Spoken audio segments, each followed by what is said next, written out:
Let's go take a look.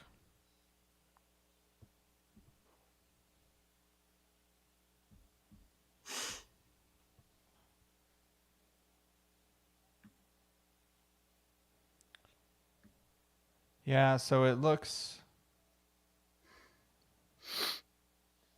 Okay, so yeah, it looks good on that. I kind of wish our... Oh, wait. It's sort of thin. It's not like widescreen.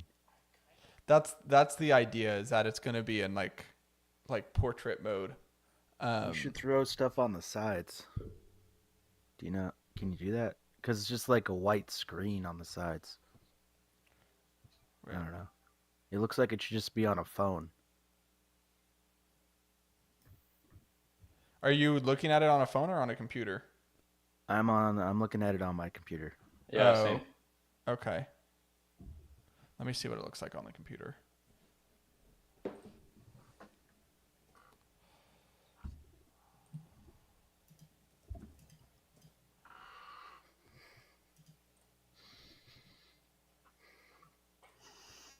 Are you looking at it on a phone or on a computer? Oh, yeah. Okay. I'm looking at it on my computer. Yeah, Oh, same. okay. I see it. Yeah, I wonder...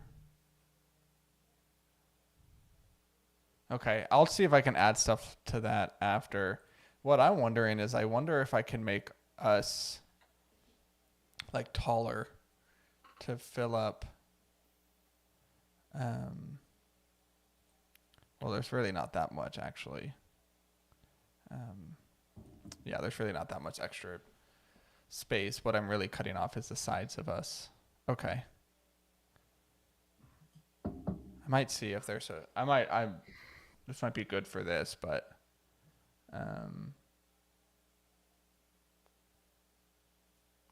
Yeah. This is where I might ask for your help, Rosie, because what I wanna try and do right now, I've got like the logo you see as like the fourth thing. I want to have either off to the side like that, or either across the top or on the bottom. I want to have some sort of like interactive like rundown essentially. So it's like a ticker, like think of like Pardon the Interruption, where they've got like off on the side the list of things we're talking about, and then I can like click onto the next one once we get to the next topic, basically. You might need a YouTube University that one, because I don't. Yeah. I remember when I was setting all this up, I had a hard time getting it all to work. Well, we're gonna go with this for today. Yeah, we'll go with this for today. Okay, so the game plan, gentlemen, is we'll do our one big headline of the week. And then we will go through divisional round reactions. And we'll just go in chronological order.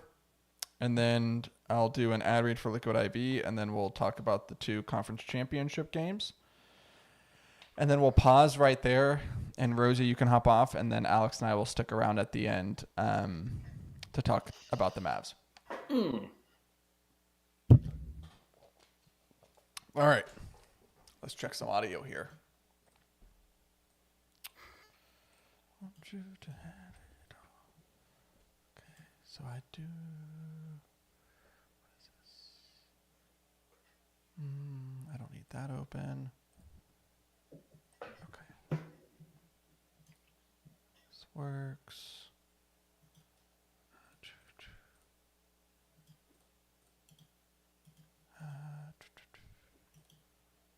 Sorry, I'm just closing down some stuff. You're good.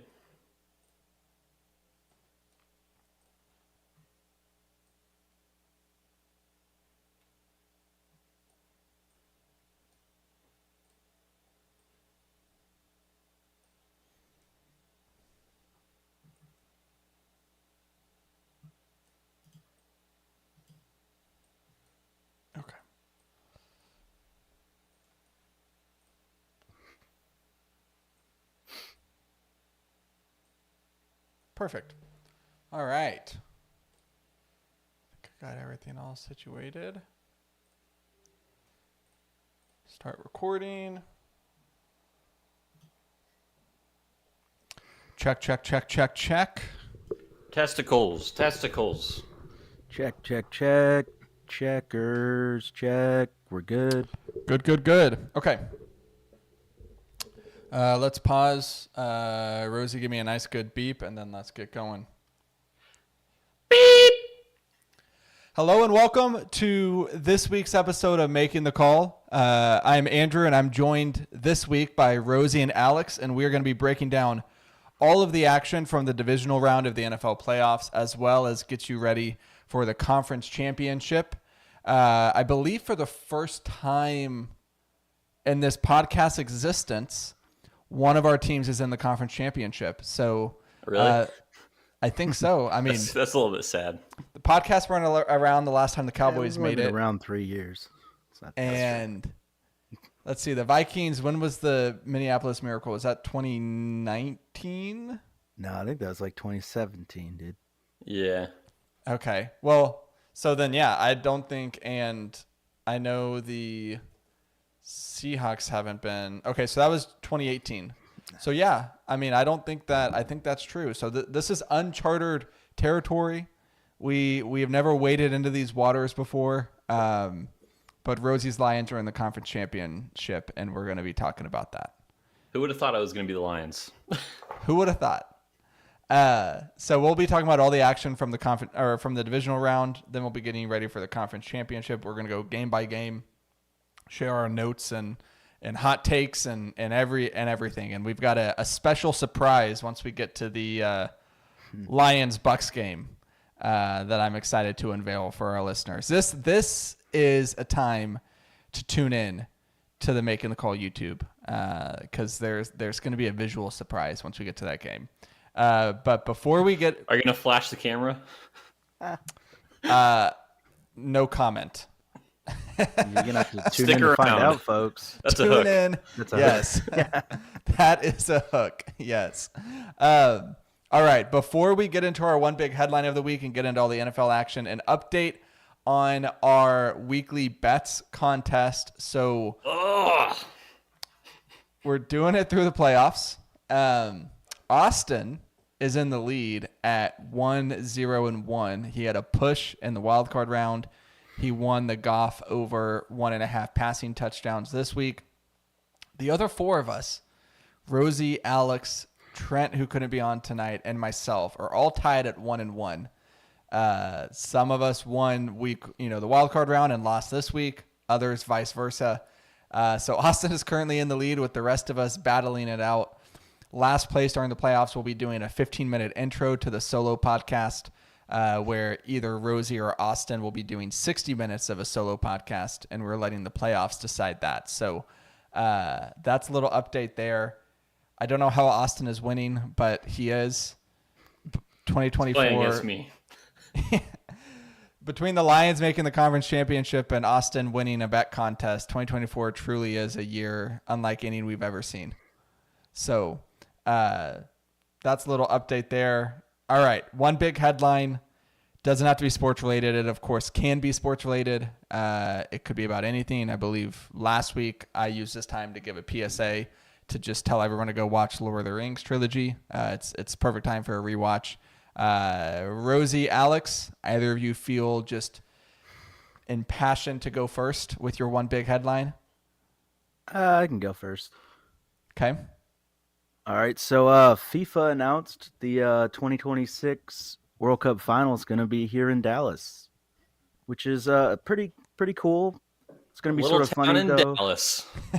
Little town in Dallas, yeah. It's going to be sort of funny when like European tourists or South American stuff like that, they buy hotels in Dallas and then figure out, one, you can't walk to the stadium. Two, the stadium's still 40 miles away in Arlington. And three, there's no trains to the stadium. Like, I'm sure they'll set up a bus or something like that, but no trains because of Jerry Jones. But yeah, we got the 2026 World Cup final here to look forward to. That's pretty cool. I mean, come a long way in the '60s we were killing presidents, and now we're hosting World Cup finals. So Oh my gosh. look at Dallas. Look at that glow up. Wow. But in all seriousness, if this is a success, we could see some more Super Bowls coming back to Dallas and stuff like that. So it's a good spotlight for AT&T and all that. This is the handshake meme. You have JFK's parade through Dallas, and the end, and Alex's one big headline, and they're shaking hands over the fact that no one saw the ending coming. I mean, that was just unexpected delivery. That was amazing. Oh my gosh. Yeah, World Cup coming to Dallas. Okay, so I have a business or a side hustle idea that I want y'all's opinion on if you think this is smart, or if you think this is like morally gray because it's like manipulative. Okay, so what I'm thinking is when the World Cup comes, because like Alex said, all these Europeans are going to be here in what is probably the least walkable big city in America, and they're not going to know what to do. So obviously people are going to be Ubering and Lyft and all that stuff. So I want to become an Uber driver, and I want to basically buy a bunch of knockoff jerseys for all the countries that are participating in the World Cup, because you can get, knockoff jerseys from China for like $30 a pop. So you're not, you're not shelling out big money, and keep them all in my trunk and wait for someone to hail an Uber and try to figure out what their nationality is, throw on that jersey, pick them up, and see if, I get big tips from doing that. What do you think? As a nerd, I would love an A/B analysis of that. Like one day you do it, and then one day you don't. Yeah. Just See, what you're see how profiting. much of an impact? Yeah. Yeah. I bet. I kind of think what would have more impact is like giving people a ride home from the stadium after their team won, versus after they lost, because they're probably more willing to let the tips fly. Oh, they don't want to see the jersey anymore. Yeah, just go to the stadium where those two teams are playing and pick the winning jersey. Yes. But on the flip side, if let's say it's like Germany and Brazil playing, if I'm wearing like a Germany jersey because they won and I'm giving Brazil people a ride to their hotel, I'm definitely not getting a tip, and there might be a dicey Uber ride. Just bring both. You can like console the losers and be like, they got screwed, or like Have both of them on. Yeah. Cut them down the middle and tape them together. Either way, I come out on top. So that's what I'm thinking. Nice little side hustle for the World Cup. All right, Rosie, your one big headline. I can guarantee you who's going to be in the Super Bowl. Oh. It's either going to be the Chiefs or the Lions playing each other, or it's going to be Ravens and Niners. Because before the season, the Super Bowl colors, like on the logo for the Super Bowl, they're purple and I think red. And so the last 4 years, the colors of the Super Bowl logo has predicted who has been in the Super Bowl. So you got that piece of superstition going into it. But also, before the season, someone asked ChatGPT who was going to win or who was going to be in the Super Bowl, and it said Lions Chiefs. So is it the logo or ChatGPT who's going to be correct? Yeah, we'll see. See you on Sunday. Hopefully AI. Hopefully AI for you, yeah. All right, my one big headline. This is just kind of a like word of encouragement, word of advice to anyone out there. Even if you fail, don't feel like you need to change anything. Like, it's okay to just run it back. It's, if, the expression is, if it ain't broke, don't fix it. I say, even if it is broke, don't fix it. I think that's the way you should live your life. I don't think you should ever try to improve. And the reason I feel this way is because my mentor, the person that I look up to, the person that I go to, my moral compass in life is Jerry Jones. And that's how he feels. He says, if it's broke, don't fix it. If you fail time and time again, don't fix it. Don't change anything. Let's just run it back. Let's bring the game back together. One last ride. And so, yeah, if you feel like you're struggling in life, it's okay. You don't need to change anything. If you are out on the basketball court and you missed 100 threes in a row, you don't need to change your shooting form. Don't tweak a dang thing. Your elbow is fine. Your knees are fine. Don't change anything. This is, of course, in response to Jerry Jones announcing that Mike McCarthy is returning. And if Dan Quinn does not get a head coaching job, they would love him back as a defensive coordinator. They are just running it all back, not changing anything. So I picked a good time to just decide that I'm not going to really get invested in the Cowboys until they prove me wrong, because 2024 is just going to be much of the same in Cowboys land. I love how we would get a reaction if they fired McCarthy or if they didn't. So since they're not, we get this reaction. Cowboys. And if they fired McCarthy, it'd be like, oh, Jerry Jones is just blowing through coaches. He's, flying by the seat of his pants. I think it would have been like, wow, Jerry's for real. He's trying to go win a Super Bowl now, and he is not putting anyone with the leash. I don't think so. I think Bingo. Cowboys fans would be big mad. I think you're wrong. Trust me. There's a lot of Cowboys fans that wanted to see a change, at least some sort of change, because you can't get embarrassed 3 consecutive seasons in the playoffs and not change anything. And that's what they're doing. So 12 wins. I mean, in the playoffs. I understand, but playoffs are hard. Yeah, they are. That's how you're kind of measured in the NFL. It's how you do in the playoffs. Yeah, I don't think you're gonna have to worry about Dan Quinn. I think he's gonna end up being the coach of the Seahawks. He's on the second round of interviews right now, and there's only a select few, couple other guys that made it to that process. So might be saved there. Awesome. I hope so. All right, let's talk about the divisional round. Like I said, we're going to go in chronological order. So we'll start with the first game on Saturday, Ravens 34, Texans 10. This was really the only not close game of the weekend. It was tied for the largest spread. I believe both this game and the Niners-Packers games were like 9.5, 10-point spread is kind of where they were hovering all week. First question I have for this game, do either of you want to make the case for why the Ravens shouldn't be the Super Bowl favorite at this point in time? No, not really. No. They got Mark Andrews coming back next week, so reinforcements on the way. Oh my gosh. Humphreys too. He didn't play. Yeah, no. That was such an impressive game because the offense basically sleptwalked the first half, and it didn't matter because the defense didn't let the Texans score a touchdown. The only touchdown they scored was on the kick return or punt return.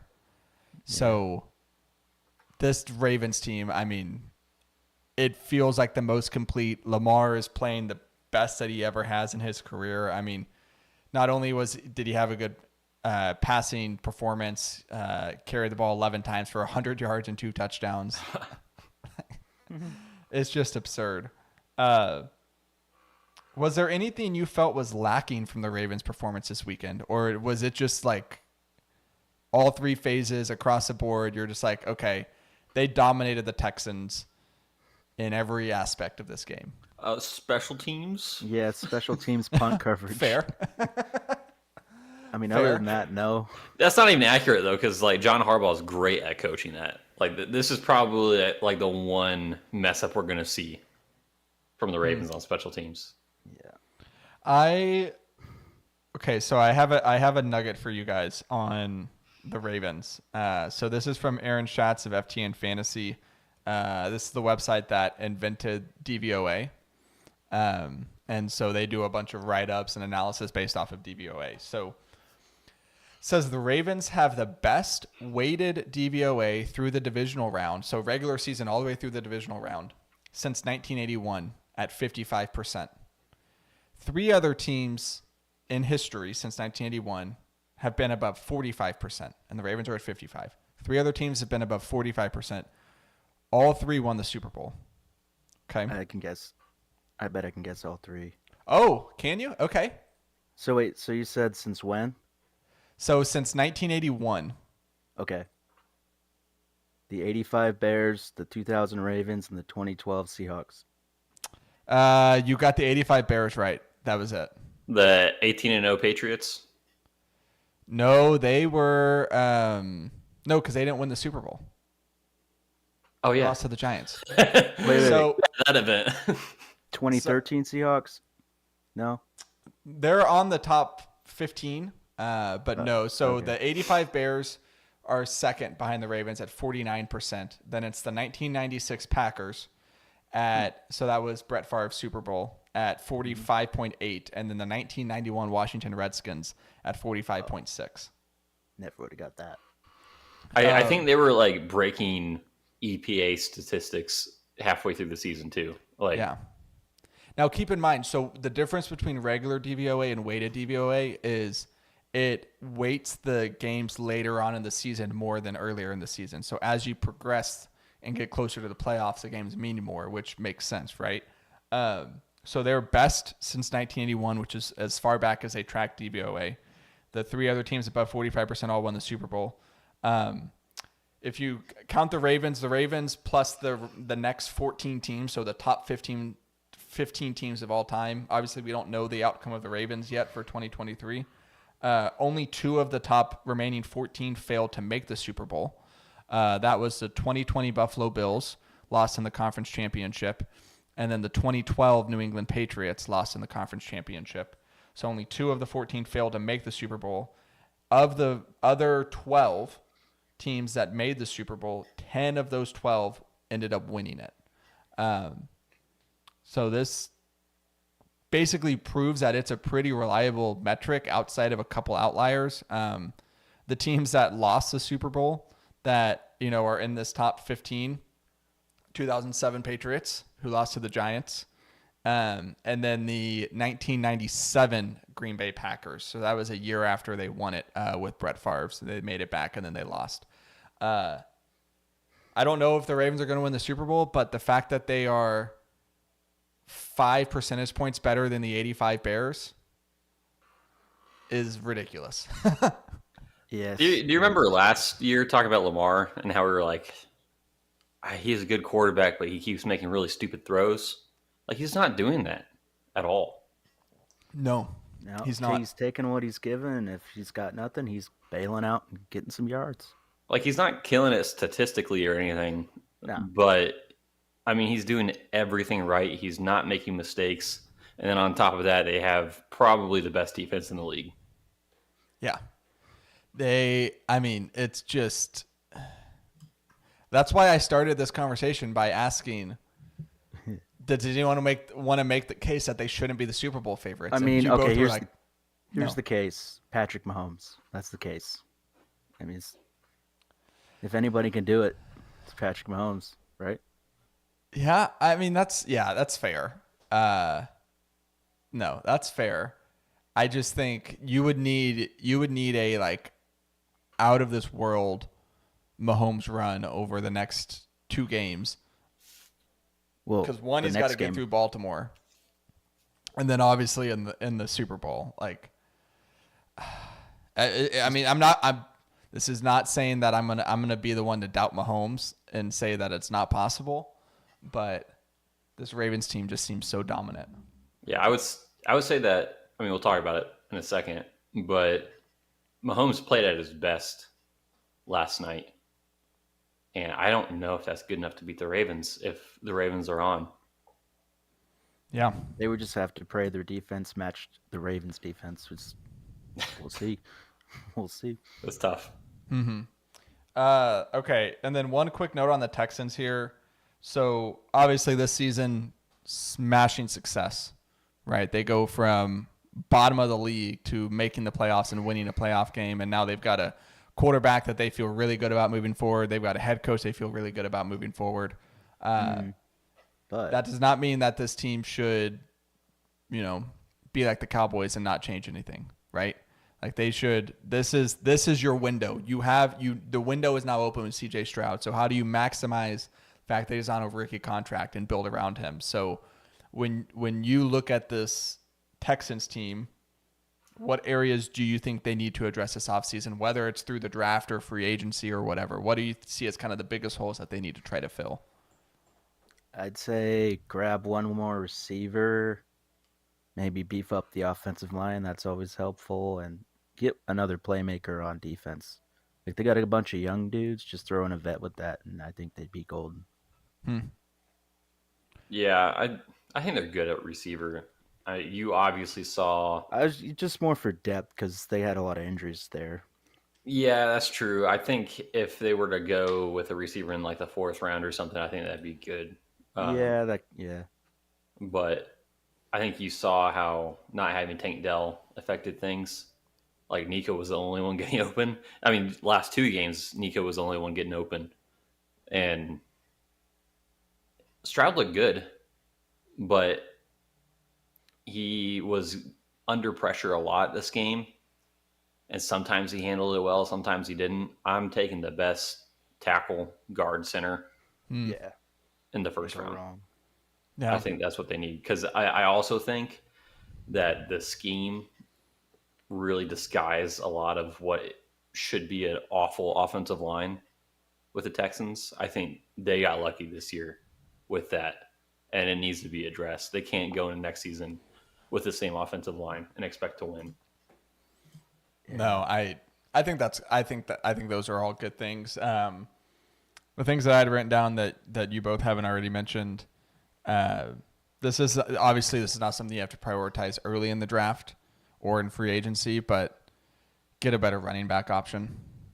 Like, Singletary is okay, but he's good, man. Like, he's good. He looked like the better back between him and Pierce. And well, yeah, but Pierce looked awful.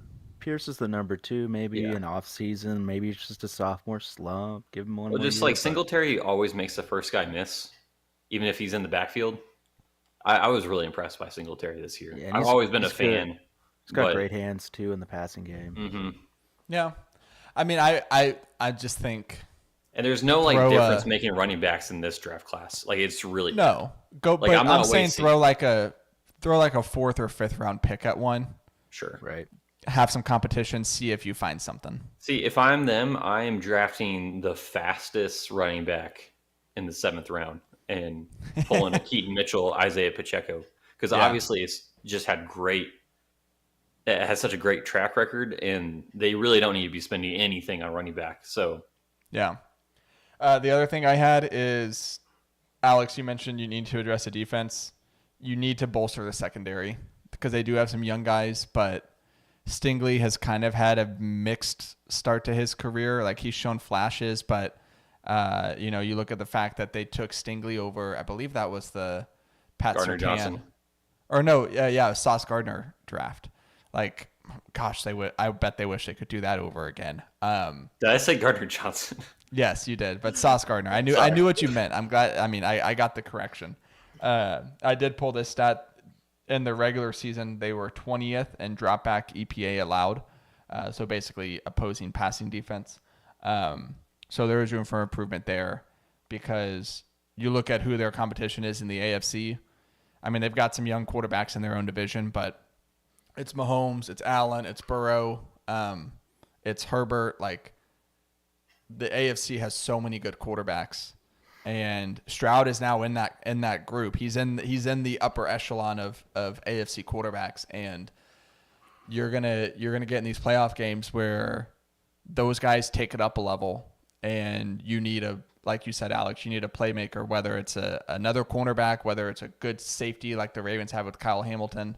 I didn't even mention Lamar in that conversation. Like, you need someone who can make a crucial stop on 3rd down, make a game-sealing interception, whatever it is, because I don't think they have that right now. So, all right. Next game, 49ers 24, Packers 21. When y'all were watching this game, Alex, I know you were rooting for the Packers, obviously, Niners being your division rival as a Seahawks fan. Did it feel like the Packers were going to pull away and win this game? Or did it always feel like San Francisco was going to find a way to win? Because You look at like the box score, you look at the team stats, and they're basically identical.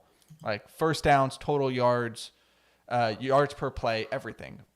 But it like eye test, it felt like Green Bay was the better team throughout the game until like the final 5 minutes.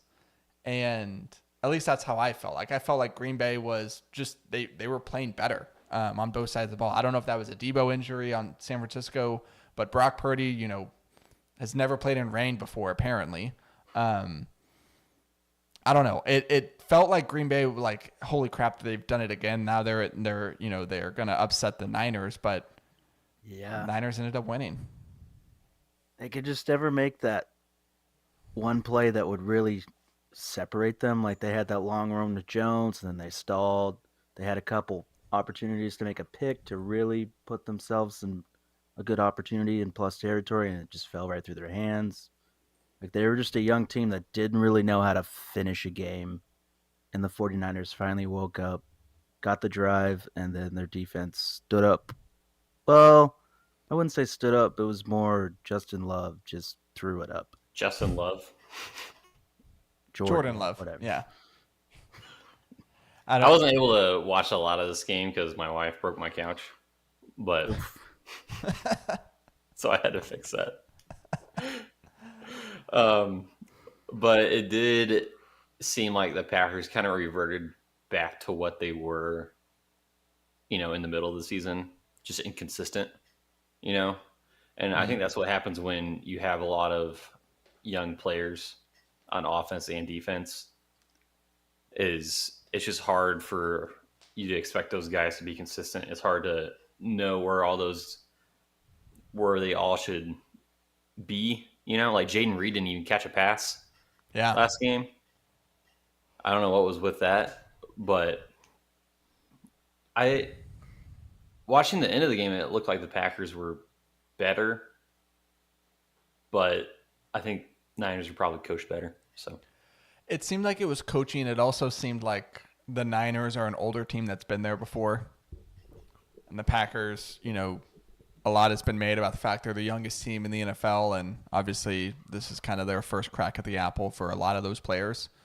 And you get, whether it's the Jordan Love, game-blowing interception or whatever, like you get down to the final minutes of these playoff games, pardon my French, but booty holes get clinched and you get to find out who's got it and who doesn't. And yeah, their kicker definitely doesn't have it.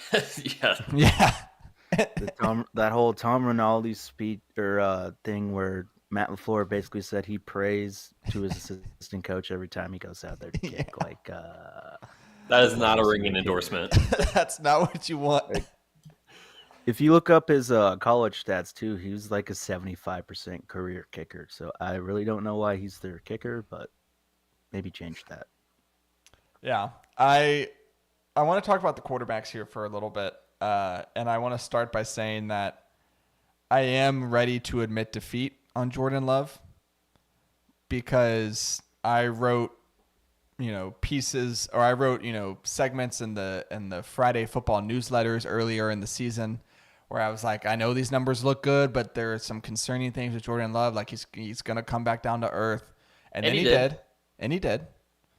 And we, Rosie and I kind of had our parade on the podcast. Like, we told you not to get bought into those faulty numbers. And then he slowly started to turn around. And I'm glad we had our parade first. We had our parade.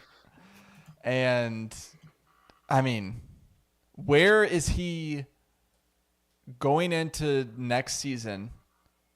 Where does he rank among the NFC quarterbacks?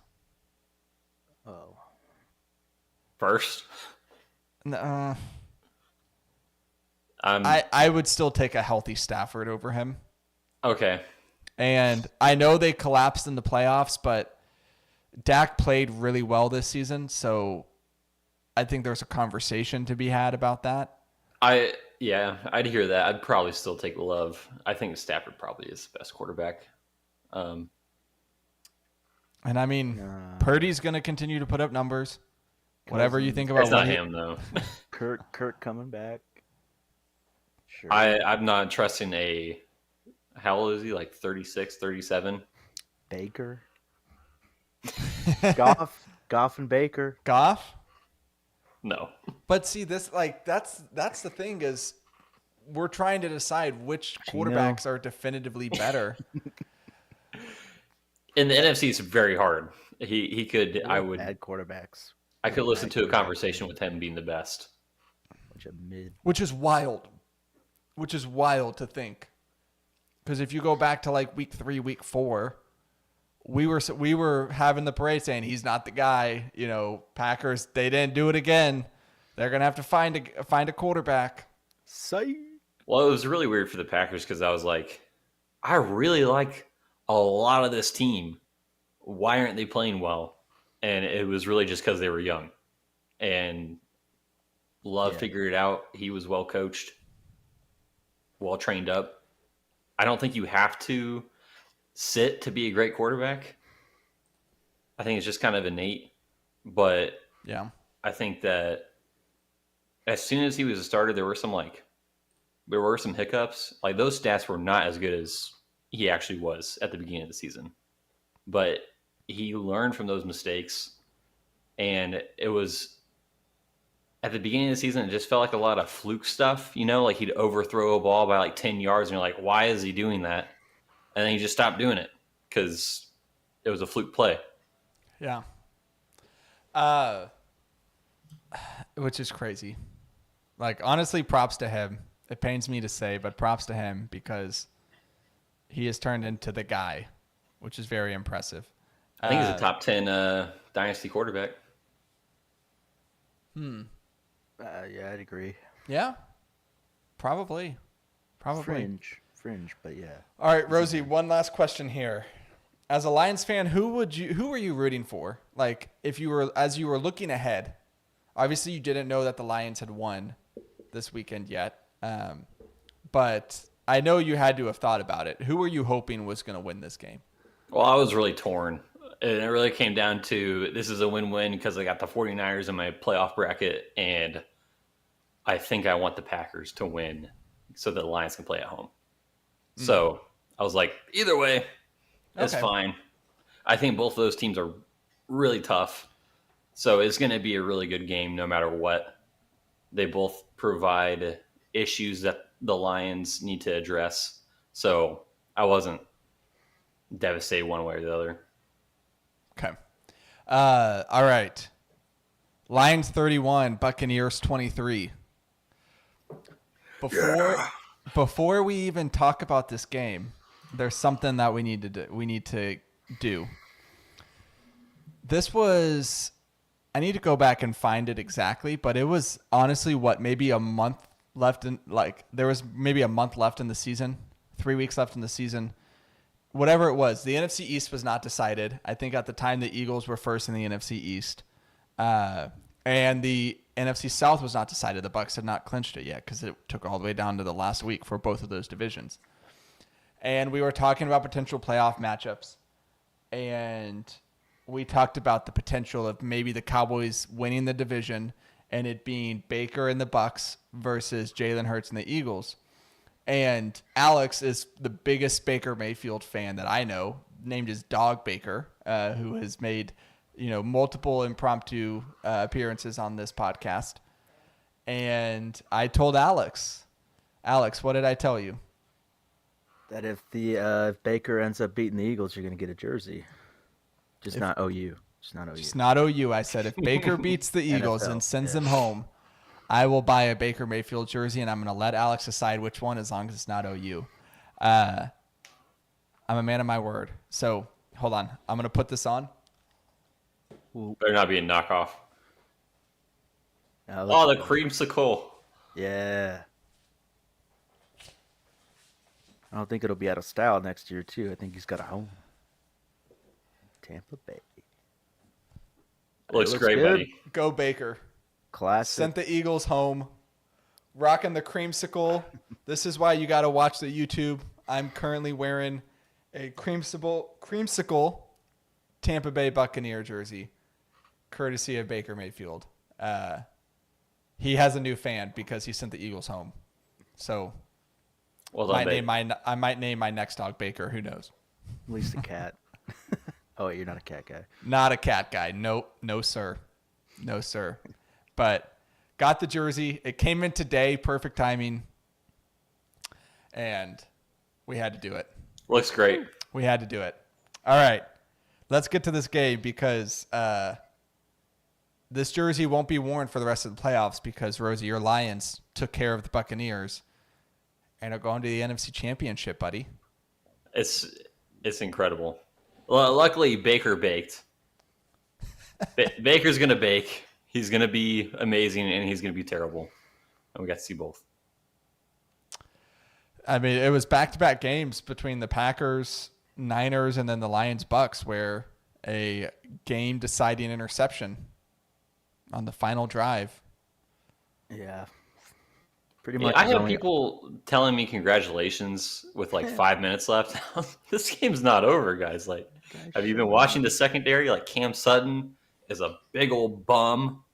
He's just a turnstile. Like, Mike Evans was eating his lunch. I think Todd Bowles isn't the worst coach in the league, but the fact that he wasn't dialing that up more was astounding to me because I know that Lions are playing safeties over the top, but not getting Mike Evans and Godwin wasn't used at all. Like, not getting them more involved was... Hold on. Mike Evans was involved plenty. He just drops 2 passes a game. Godwin, yes, he was. He got those out of the way real quick, though. But Mike Evans was used plenty throughout the season. I mean, I'm talking about this game. Like, he had like 8 receptions, over 100 yards, 2 touchdowns. I think it could have been much bigger. That's the thing. I think it could have been much bigger. At least 10 receptions. Yeah. But I think they should have used Trey Palmer more, to be honest. That too. They never really tried him. It was, it was a mixed game from the Bucks, and to be honest, it was a little bit like, I know the score was closer, but it was a little bit like the Ravens-Texans game in the fact that the Lions are just more talented. Their defense couldn't stop anything. They got banged up throughout the game, and they were just gassed in the fourth quarter. Yeah. Okay. Question on the Lions. What's more impressive for the Lions? The fact that they've given up exactly 23 points in each playoff game, so it hasn't been like a crazy shootout, or the fact that they've won both games without really leaning on the run game.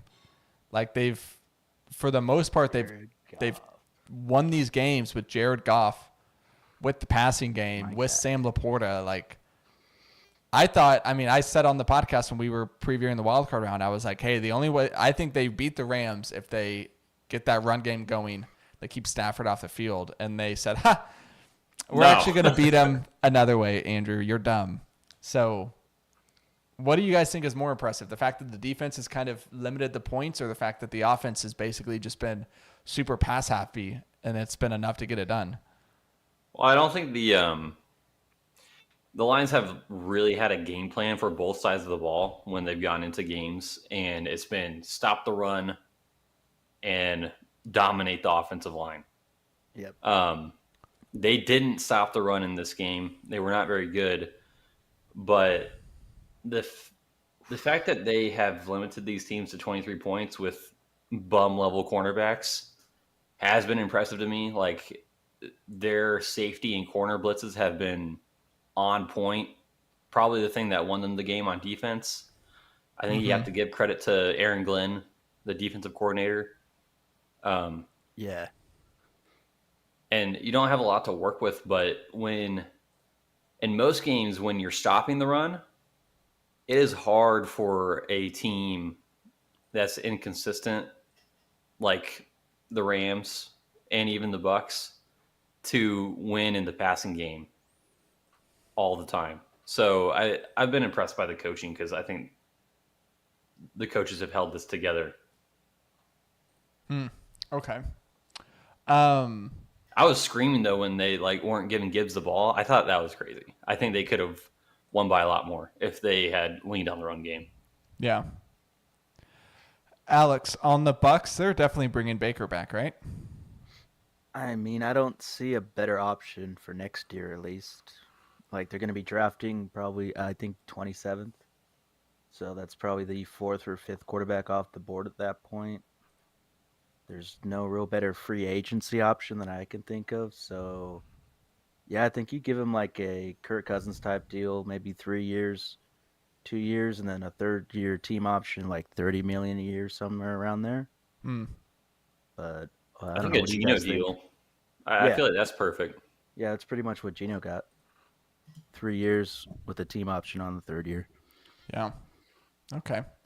Can he Um, elevate? Baker, like, do you mean can he be any better than he is right now? Yeah. I think a little bit better. Like, the thing with the game yesterday is he had dudes in his lap constantly and just had to improvise a lot. If they get or beef up the offensive line just a little bit more and get him some help on defense, yeah, I think he can be a little bit better than he is. Like maybe a prime Kirk Cousins type player.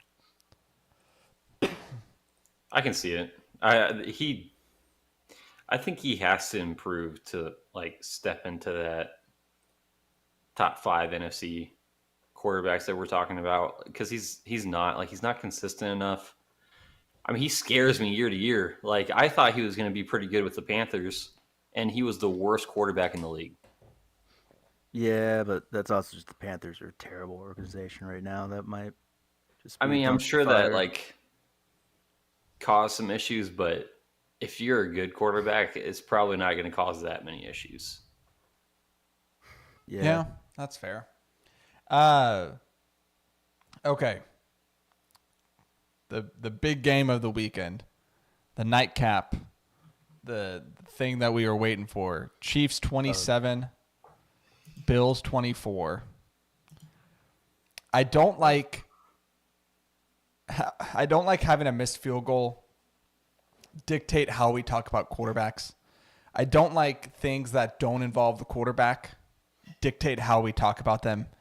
But that's the way that the NFL works. That's the way NFL discourse works. If you look, I mean, I didn't watch any of it, but I'm sure all the ESPN shows this morning, all the Fox Sports shows this morning, the lead headline was Josh Allen can't get past Mahomes when if Tyler Bass makes the field goal, they're likely going to overtime.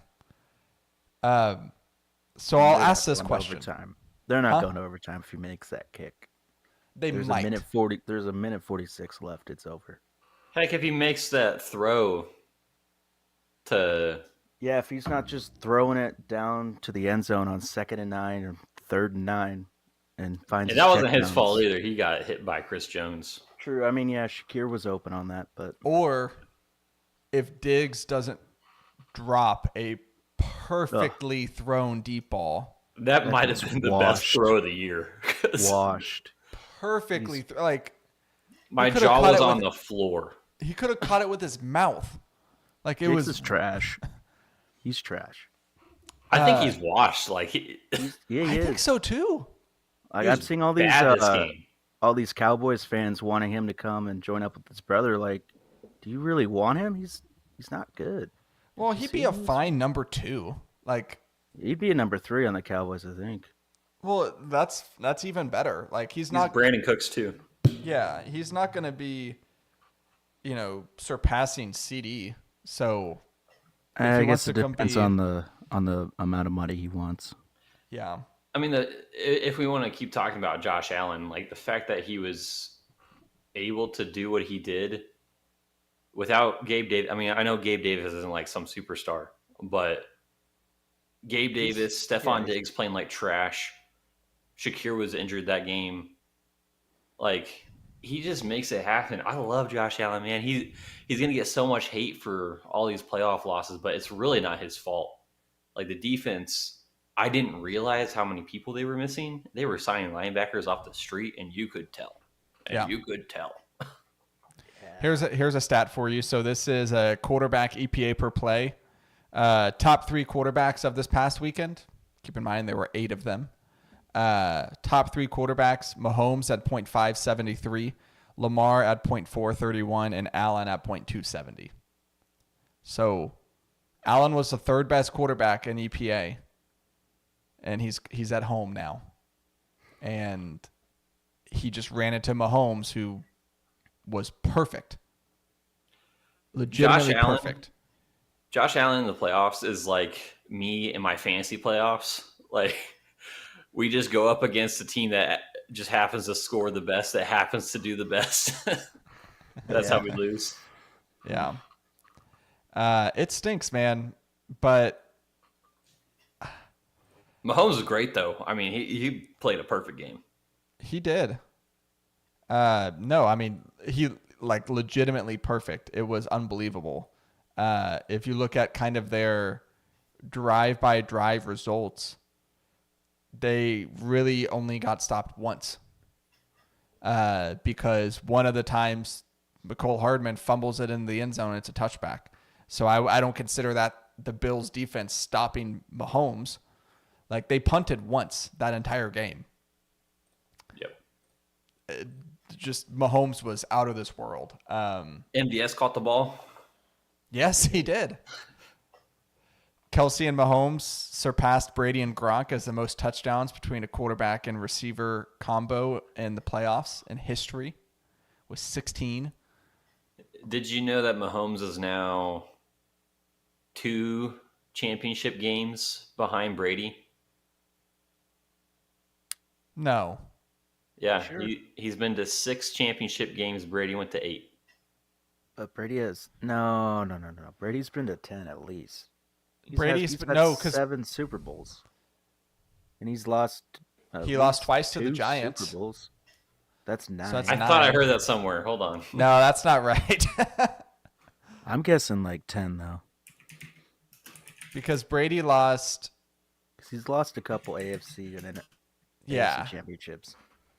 Not NFC. Are you looking it up? It's 13. Okay. Okay, Talking out of my there. ass. He's halfway there. Oh, man. All right, see you guys later. He's still sort of ahead of schedule though. Oh, wait, hold on. Say that. So this is Mahomes' 6th consecutive. Oh, the Championship game. consecutive Brady run. made Okay. it to 8. Okay, Yes. I'm not completely talking out of my butt. You just yeah. Yeah. Okay. So that means every single Fake news. AFC championship game since I believe 2010 has had either Brady or Mahomes in it. It's Awesome. wild, man. Tired of the Chiefs. The league legit went from Brady and the Pats to Mahomes and the Chiefs. And it'll be like that for another 15 Yeah, years. Yeah, Andrew. And how did Mahomes end up on the Chiefs? How did that happen? Oh, I'm glad you asked. Got the receipts. So Mahomes got on the Chiefs. You know, the Chiefs made a trade on draft night. They didn't have they didn't draft Mahomes with the pick they had in that draft. Nope. The team they traded with, you might find this interesting, was the Buffalo Bills. The Buffalo Bills had the 10th pick, and the Chiefs traded up to that in exchange for the 27th pick, a 3rd-round pick, and a 2018 first-round pick. So you could say the Bills helped the Chiefs get Mahomes, which is pretty hilarious when you think of the fact that Mahomes has been like the Co-owner of the Bills. Yeah. Yeah, since 2019, pretty much. It's just crazy, man. Did they do that because they wanted Tyrod Taylor to stay on the team? The Bills, no, they had drafted Josh Allen the year before in 2017. No, Mahomes has been in the league longer. Yeah. Wait, he has? Yeah. Oh, So they must have had Tyrod. maybe they just wanted to load up on capital. I don't know. I mean, I get it if you had Josh Allen. Yeah. But I mean, also no one knew Mahomes was going to be this. There's a reason he got drafted 10th. Even at the time, I'm not sticking with Tyrod Taylor. Yeah. You know, Okay, sticking on this game, I got 2 other notes here, and then we can move on to the conference championship games. So, is it fair to say this was the best chance Josh Allen has had to beat Mahomes in the playoffs in terms of just everything that happened?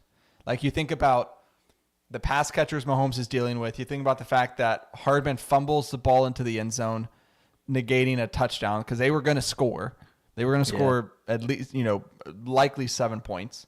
Josh Allen didn't throw an interception, which is a win. And the Chiefs were 2-4 in the red zone. Obviously, one of those trips being the Hardman fumble. Like, it seemed like everything was breaking right for the Bills, and Mahomes still found a way. Like, the Bills still lost. He found a way because the defense was awful. And the defense was awful because they were really injured. I don't... Like, I think you give credit to Mahomes because they did exactly what they were supposed to. Again, only punted one time. I think the closest Josh Allen's ever gotten to beating him in the playoffs was the 2020 year with 13 seconds left. That should have been a win for them. I don't think you can get closer than that. But I'm just like, so much has been made about the surrounding cast for Mahomes this year, where it's like Kelsey and now Rashee Rice. And like, we talked about how it was a win that MVS caught a pass. Like, that 2020 year, like the Chiefs they still had Tyreek Hill. Like, they were a much more talented team on offense, and they had guys that scared you. I mean, on that 13-second drive, it was a deep, it was a chunk play to Hill and then a chunk play to Kelsey, and they were in field goal range. Yeah. Like, bang, boom. Like, that was it. Now they've got an old Kelsey who, is definitely not the same guy he was 3 years ago, and their other pass catcher is definitely not Tyreek Hill. No. I mean, that's true, but I mean, if you're spinning this to the future of can Josh Allen and the Bills beat the Chiefs, they absolutely can. Just because they beat him in the regular season every year. Yeah. And Kelsey is getting old. Like, yeah, he didn't have his best season this year, but he was still Mahomes' number one option. And yes, I like Rashee Rice, but if they lose Kelsey and they draft another Sky Moore, it could get worse. Like, we don't know. Oof. Sky. So where do the Bills go from here then? Like, what do they need to do to get over the Mahomes hump?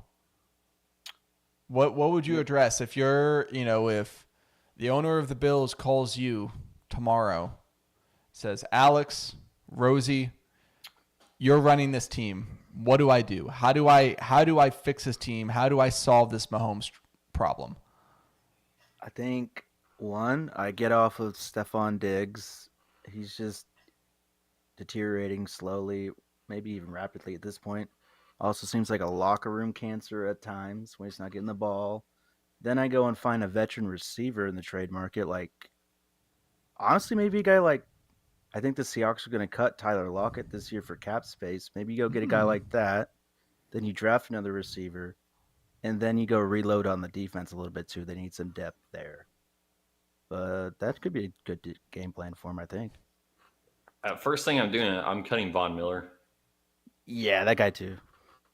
No sacks. And then I'm cutting Stephon Diggs, and we're getting under the cap because the cap situation for them is really. I mean, I don't know exactly like what that would do for the cap, but I'll pull it up here real quick. Just shedding some dead weight because that's what they are right now. Yeah, and then I'm drafting a receiver in every round because you just give Josh Allen weapons, and obviously the defense hasn't played like it was supposed to, but I mean, we see it every year. Like, injuries are kind of a fluke. Like, Ravens last year, did they even make the playoffs? The Ravens? No. Well, yeah, they did, and they got waxed with Tyler Huntley because Lamar was hurt. Yeah, right. Lamar was. I mean, they've had injuries for years and years and years, and that's what's kept them from getting to their potential, which is right now. Bills, same thing. Like, just keep doing what you're doing on the defense. Draft a bunch of receivers. Cut the dead weight. That's what I'm doing. Honestly, cutting Von Miller is not going to help them a ton. Right now, he's got a cap hit of $23 million for 2024. His dead cap number, if they do it post June 1st, would be $17 million. So it's like $6 million of savings. The big one is Stephon Diggs. So Stephon Diggs has a cap hit of $28 million. And if they cut him post June 1st, it's only a $9 million cap hit. So it's $19 million of cap savings from cutting Diggs. I don't know, Von Miller, how many more years does he have? So He's done now. no, Oh, no, he actually has 4 years left. 4. But they have a Oh my potential gosh. out after next season. Okay. I bet they keep him next season because they can get off of his contract. They can get off of the remaining 3 years of his contract, which is currently valued at like $85 million. And it would only be a $15 million cap hit to move on from him. So, I don't think it was a bad move to sign him. Like this ACL injury when you're over 30, like I can't even imagine that. That's devastating. Not his fault, but he is kind of a liability right now. yeah. Also, let me clean something up real quick. So, Diggs actually has, what does he have? 4 years left on his deal, but they have an out. Well, no, I think Diggs they might move on from as well. Or they might keep him, if I'm understanding these. I don't know. The years on Spot Track, I don't want to waste time on this. It's confusing. Like when it says 2024, is that the contract this year? Or is that the contract next season?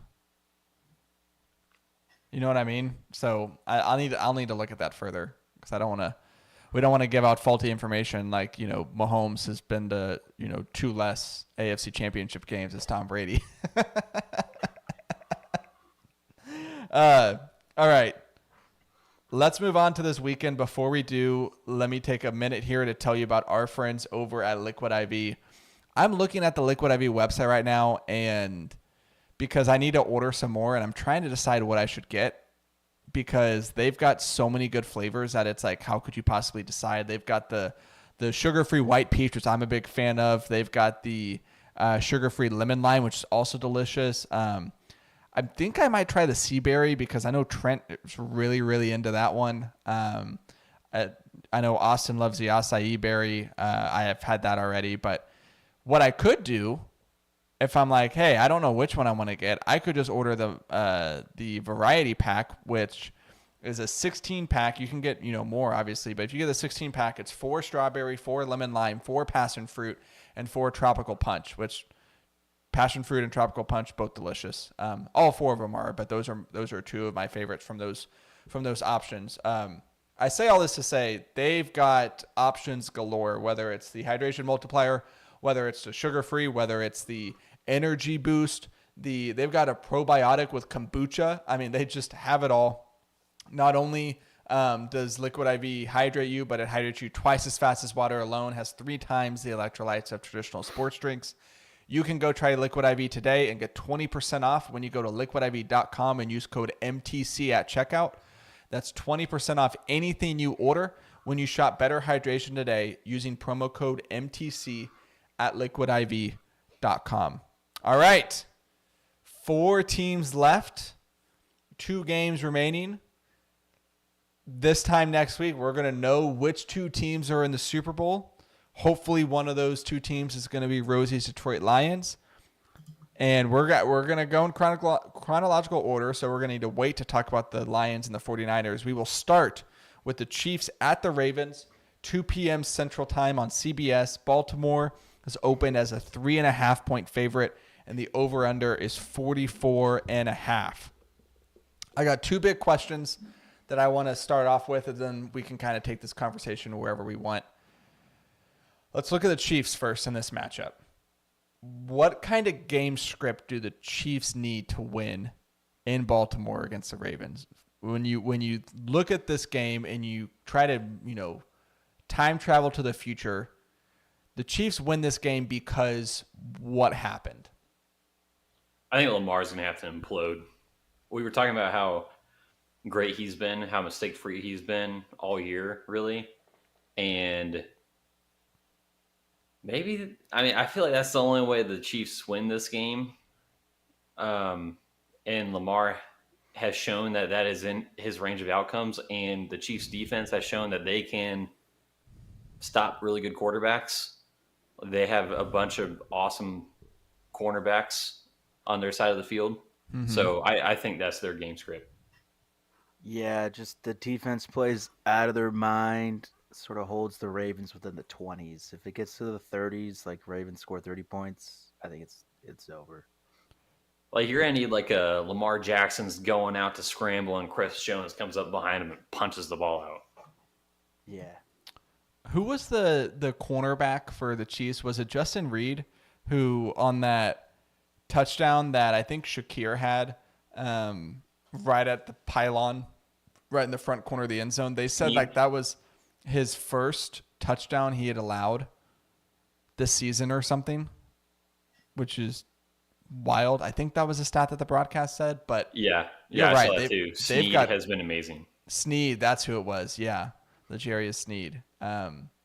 Okay, so Rosie, you say Lamar has to implode for the Chiefs to win. Alex, the Chiefs. Would you agree? Is that the pathway for Yeah. the Chiefs, or do you see something else? Well, more just like the Chiefs' defense overall is the key here. They got to stand on their head, keep constant pressure on Lamar, which even if you do that, you still got to contain him in the run game. But just don't let them get above 30 points, I think. I don't see them winning a shootout against the Ravens' defense. So it's got to be a lower scoring game. Keep them in the 20s, the teens, and just have Mahomes do Mahomes things. Yeah. I'll add this on the Chiefs side. If you look at the Chiefs offense, I think the key for them is they got to generate splash plays.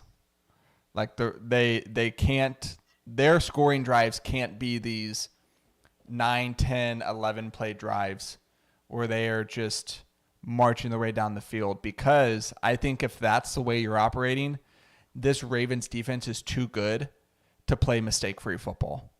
Like those drives, if that's your game plan, those drives will end up getting killed by a sack on third down or a pass deflection or maybe even an interception. Like this Ravens defense is too buttoned up at all three levels to where you can just methodically just dice them, play after play. I think you've got to get chunk plays. You've got to have a Pacheco run for 20 yards, or Kelsey's open up the seam and he's got a one-on-one matchup with a linebacker and he's, got 25 yards. That's got to be the Chiefs' game script, I think, on top of what you guys have already said about their defense. But I think that's what the offense needs to try and do, is generate those big plays. I think the Ravens have been the best team against deep plays too this year. Like Yeah. they do not give up deep plays. That's why the Texans lost so badly, because Stroud's kind of been relying on the deep play because he's so good at it, and Ravens don't allow that. Yeah, exactly. All right, I'll start answering this game, or answering this question, then I'll turn it over to you two. So let's flip it over to the Ravens. What kind of game script do the Ravens need to win? I kind of think, like I said, you need to force the Chiefs to slowly march down the field, because that's giving you opportunities to kind of wreck the game on the defensive side. And then I think on offense, I think you lean on that run game. You get Lamar moving with his legs. You get, whether it's Justice Hill or Gus Edwards or the ghost of Dalvin Cook, like you get the run game going, because that keeps 15 on the sideline. And that's the game plan. You don't want Mahomes on the field as much as you can possibly allow. And luckily for the Ravens, they are built to run the football. And I do think it's kind of interesting. Like I mentioned the Lamar stat line where he rushed the ball 11 times for 100 yards and 2 touchdowns. It seemed like during the regular season, they weren't relying on his legs as much. Like they were trying to get the other running backs going. They were really trying to, emphasize the passing game. It's like they were saving him. Exactly. Exactly. And now they're in the playoffs and they're like, no, all bets are off. Like, we're trying to win a freaking Super Bowl. Like, Lamar, go scramble, go run, like take a big hit, whatever. Like it's now or never. And that's got to be terrifying for opposing defenses, because Lamar has spent all year developing into one of the best pocket passers. And now he has just said, oh yeah, also I'm the best running quarterback in the NFL, in case you forgot. So good luck trying to sack me. Good luck trying to keep me within the pocket. Yeah. So I'm so excited for this game. This game is going to be awesome. Do y'all have any other notes on this, or should we make our picks? I think you can go, Alex. Go ahead. Really, just let Mike McDonald cook, man. He is, man, just so impressive. The best, probably, young defensive coordinator in the league, and he's going to be probably one of the better young head coaches in the league next year. I mean, this dude just cooks, destroys Shanahan tree coaches, uh, other offensive minds I can't really think of right now, but I mean, just let him cook, man. He's got the best defense, the best schemes, the best whatever you want. Yeah. Rosie? I was just gonna say Kyle Hamilton needs to take Travis Kelsey out of the game. Ooh. To what? Shut off the Swifties or just? Oh yeah, to win the football game, but that's a bonus too. Taking out the Swifties, Cherry but on top. I mean, Hamilton's the best safety in the league, He's up there. other than Winfield. Work on his hands a bit, but yeah. And he's big, and I don't think Kelsey does super well against big guys guarding him. Yeah. So, all right, picks. I'll lead us off here. I'm going Baltimore -3.5. I'm riding with my my fellow McKinney North Bulldog high school classmate Justin Matabuke, Pro Bowl defensive tackle. you get tickets to this game? Number 92. Although I mean, I was in Pal's class with him. He was a great guy in high school. It's really cool to see him, flourish into a really, really nice NFL career, make the Pro Bowl this year for the first time. And he's on this Ravens defense that is best in the league. And he's a big part of it. Too. What's that? He's a free agent this offseason. Is he? Yeah. So he set himself up for a nice payday. So I'm going Ravens -3.5. I think they're just too good. I think they are firing on all cylinders. And you mentioned it, Alex, are getting Mark Andrews back, which they've figured out a passing game without him. And now, like I mentioned, they're going to get their running game going. Like imagine these what would that be? 21 personnel where they get, Andrews and Likely on the field at the same time with one running back. And you're like, okay, you want to stop the run? Well, we're going to have your linebackers in coverage on Likely and Andrews and see if you can stop the run like that. And if you're going to commit to the run, well, one of them is going to be running open down the seam. So the Ravens, I think, are just going to be too much for the Chiefs to handle. So I'm taking the Ravens to cover that 3.5. Yeah, 3.5 is not enough for me. I would also like to make this my pick for the me versus Austin thing. I think it's already gotten No taken. way. Yeah, Alex already took Ravens -3. Alex! Yeah, I took it so early it was still 3. Yeah. Ugh. So he took Ravens -3, and I already took Lions +7. Actually, everyone's made their picks except for you, Rosie. Trent has Rashee Rice over 52.5 receiving yards, and Austin has Pacheco over 62.5 rushing yards. You should take the Pacheco under. You should take Pacheco under. Because then it's just the inverse of Austin. Go big or go home. Well, what are his yards again? 62.5 against this Ravens defense. It's a lot of rushing yards, buddy. Let me do some research. All right, so you're taking Baltimore -3.5. What about you, Alex? Yeah, same thing. 3.5. I already have them at 3, but screw. I mean, half a point's not much. They're gonna win by a touchdown plus. All right, what do we think about over under 44.5? Ooh. I'm going over. Hold on. Let me just double check the weather. Good point. Good point. Good point, Alex, our meteorologist. I initially said under, so unless I don't see how the weather is going to affect the under, it would only affect the over, I think. We got a high of 44 and a 50% chance of rain throughout the day. So it might be a little drizzly, but that's not an issue. Wind looks fine. It just looks like a dreary winter day. It'll be fine. So are you going under or over? Yeah, I'm still going to go under just because I think the Ravens defense is going to control this game. And The Chiefs might be able to answer, might not, but I'm going to say under. They do answer. I'm curious, actually. Hold on. I'm going to go back and look. So last week's episode, what were the games where all three of us were, In or I sync. guess, no, all four of us because Trent was on. Okay, so let's see. Divisional round. Packers at 49ers. That was not. Although we all three or all four of us did say the under, which the under did hit. So we knew what we were doing there. We were split down the middle in terms of who we liked on that line. Let's see. Chiefs Bills. We all said. Actually, no. All four of you said Bills minus 2.5. I said KC plus 2.5. It was 46.5. What was that final score? That final score was 27-24. So 51. So that was over. And three of us said over. Rosie, you said under. So pretty good there. And then Whoops. where's the other game? Because we didn't know the outcome of Detroit because we didn't know who they were playing. I thought I already Green had. Bay Niners. No, we had that one. I don't see the Texans Ravens on here. Oh, here it is. Trent took Houston plus 9 and the over. Oh, we all took Houston plus 9 in the over,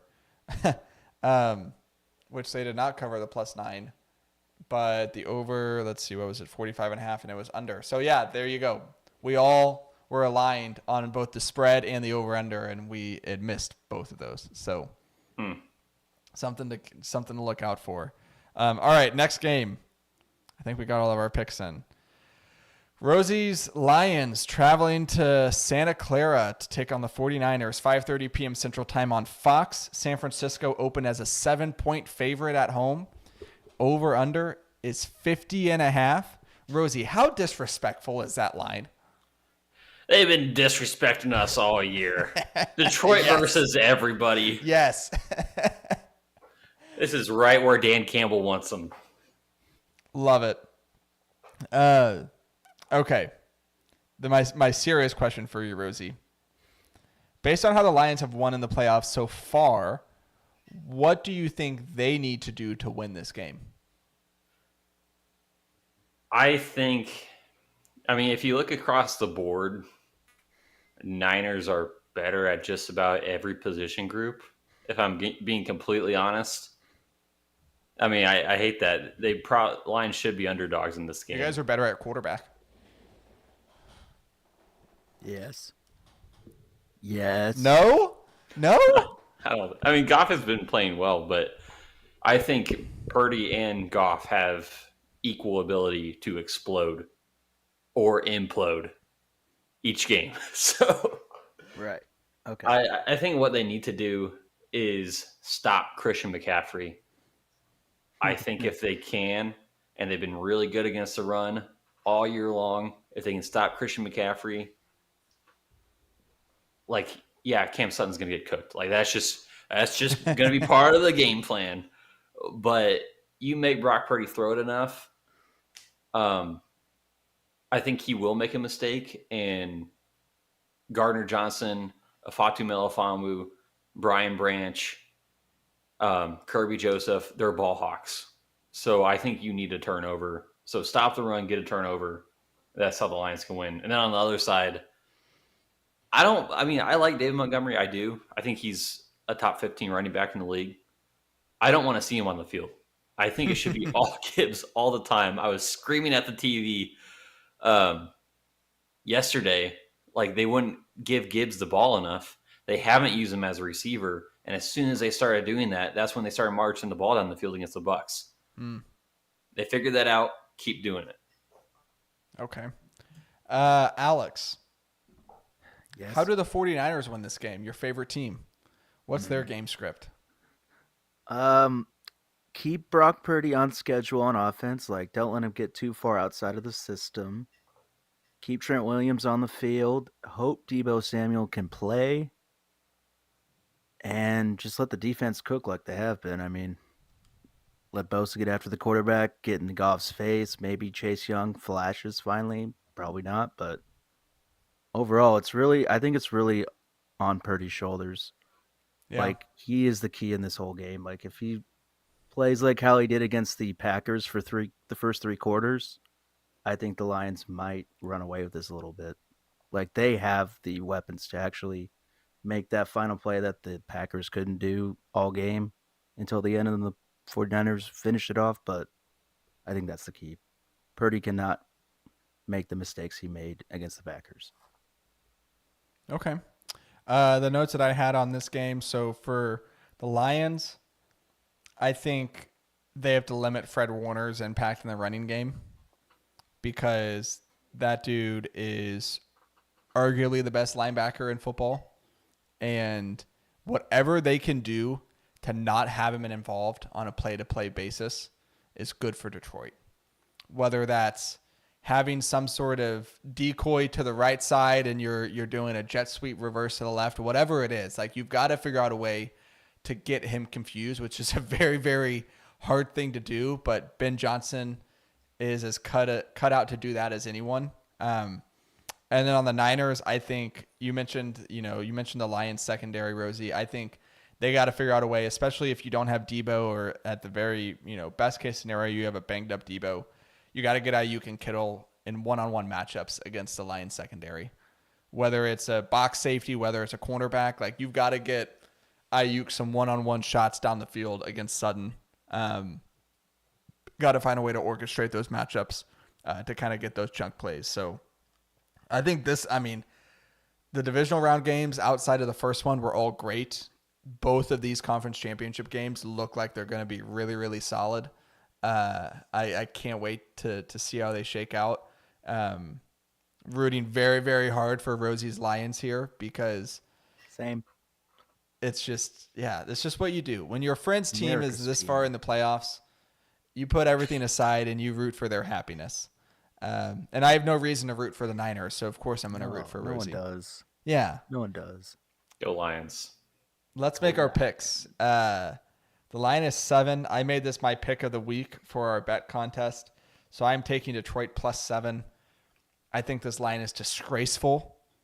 I don't see this game being a blowout because the Lions offense, even if, let's say, the 49ers get out to an early lead, let's say, Jared Goff turns into Jared Goof and he throws a pick 6 and it's like 14-0 6 minutes into the game. They are outdoors, so But even if that happens, the Lions offense is high-powered enough to crawl their way back in. So I don't see this game being a blowout, so I'll take Detroit +7. And I will take the over. I know it's 50.5. That's a lot of points. But the Lions scored 31 against the Bucks, and they scored 24 against the Rams, which is basically halfway to that point total. I think the Niners are going to put up points as well against this defense. So 50.5 definitely seems doable. So those are my picks. Alex, Rosie, you're going to pick last because it's your team. Alex, who are you picking? I'm gonna go Lions to cover the 7 points. I agree. I think that's just too many points in an NFC Championship game, especially with the question mark like Purdy at quarterback who could implode at any moment. I mean, Goff can too, but the Lions, like you said, have a lot of weapons there. And I think I'm gonna go under. I feel like this game could Ooh. start out a little cagey, like both teams feeling each other out and just find a feel for that game, and then eventually it opens up in the second half. But I'm going under 50.5. Okay. All right, Rosie. how much was the last game? What was the total point total? Yeah. 48.5, or I think it finished at like 49.5. Bucks Lions. Oh, what did it It finish ended as? up at like 30, or I'm sorry, close to 54. 60. 54. 31-23. So, yeah, 54. Yeah. I kind of see that. So I'll go over. I mean, to get to 51, that's what, 27-24? Yeah, that's Can both teams score 25 points? Yes, I think so. yeah, absolutely. And I do think the Niners are a better team, but I mean, Lions are within striking distance. Like 7 is way too much. Yeah, Like I agree. matching up, like Amon Ra, Ayuk, I'd probably rather have Amon Ra. Trent Williams, Penei Sewell, those are the two best of the best offensive linemen. Mm-hmm. And I think an underrated part of this game too is going to be Jameson Williams. They have not gotten him involved. It's hard to criticize Ben Johnson because he's been so good these last couple of years, but he's only running out routes, like clear out routes, to get the cornerbacks out of the way. If they can like change that up, have him do a double move, have him run an in or a crosser, like please get him involved, especially if they get down. Yeah. And I think they will. I think they're smart enough to figure that stuff out, and I'll take the Lions to cover. Okay. Over under 50.5. Over. All right. Alrighty. There we go. Those are our picks. Go Lions. Should be a fun one. Both games.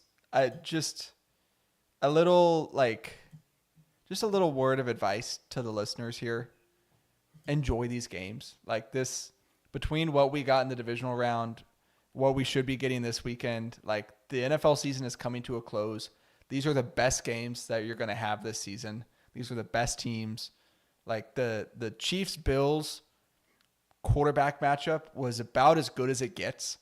Both teams, like both quarterbacks were just throwing haymakers, and all four of the teams left have elite playmakers on both sides of the ball. So like those are the guys who step up and make these plays in these games. So just enjoy it. Like clear the schedule. Say we're not doing anything Sunday afternoon. We are watching these games because they're going to be awesome. And in less than a month, football is going to be over until next season. So enjoy it while we have it. That's how we'll end it. Or that's how we'll end this segment because the podcast is not over.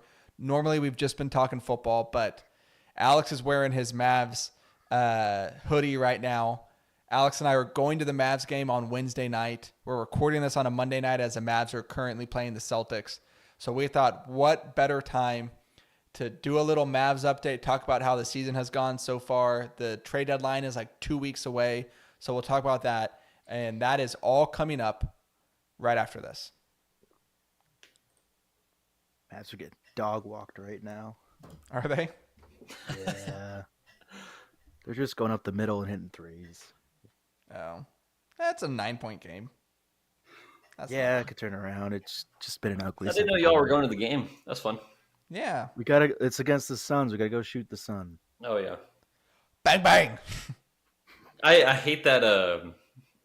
Who's it? That Booker is a Yes. Oh, Yes. is a Lions fan. I hate it. He's a Booker's Lions fan? Lions fan? Is he from? Yeah. I think he's from Michigan. Yeah. That Gross. area. Every time I see him like on the side, I'm like, ugh, I hate it. not you. I'm glad that you feel that way, Rosie. Yeah, I'm with y'all. All right, buddy. Thanks for hopping on this week. Go Lions. Go Lions. Pray for my Go mental health. Lions. You got it, buddy. Pray for your Bye, couch, too. Oh, Yeah. I'll tell you guys about that later. Yeah, there's a story there. I'll just tell you about it now. Wait, hold on. Hey, I'm still on YouTube. Is it okay? Yes, it's not like that. Okay. It's just, you said a That'd be broken wild. couch. I didn't know, what you guys were doing Saturday Hey, maybe I should have added hey. context. She was just standing up to get around the dog, and then she like power bombed it. Oh. Makes sense. So while the game was on, I was pissed putting the couch back together. Honey, not now. Talking to yourself. I'm in the fight of my life over here. Oh no, not the Lions game, the Niners game. Oh. Oh, Gotcha. Oh my gosh, I'm not putting the couch back together. No. Oh, man. All right. See you, buddy. Bye. All right. I'm just going to hit, oh, shoot. Okay. Redo I got to or change, re-record? hold on one sec. Can I duplicate this? Yes. Here we go. Yeah. I got to change the YouTube real quick to make it a 2-person. So we're going to remove this.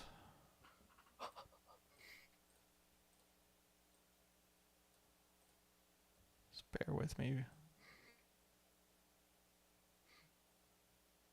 Actually, I'm going to do 2-person like this.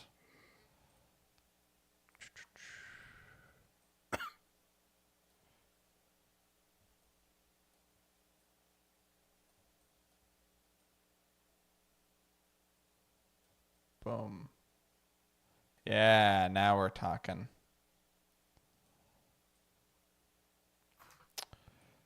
Bingo, bango, bongo.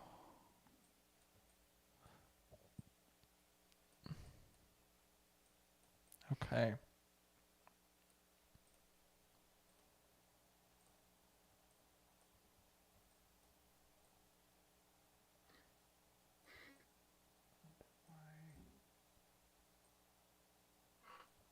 So that's 71. Oh, that's 71. Okay, 58.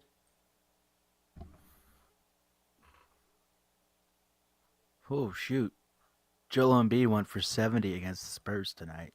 Yeah, I saw Think- that. Cats at 44 at half.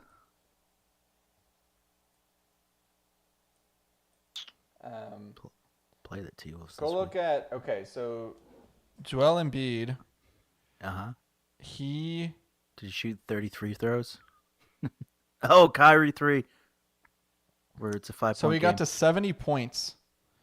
He took 41 shots. Shout out Dirk. And he was 21 of 23 from the free throw line. Golly. So He just had the ball in his hand every possession. yeah. That's insane. That's like 80% usage, right? Yeah, I'm 70? I'm curious what his usage was, because Oh crap. if you remove the free throws, Our that perimeter gets you defense has been to trash. that gets you to 49 points. So he got 49 points on 41 baskets. Like 41 attempts. So Yeah. not my MVP, that Oh. little free throw merchant. All right. This game's I'm gonna do getting new physical. recording. You're gonna need to click back into Zencaster, and then let's get going.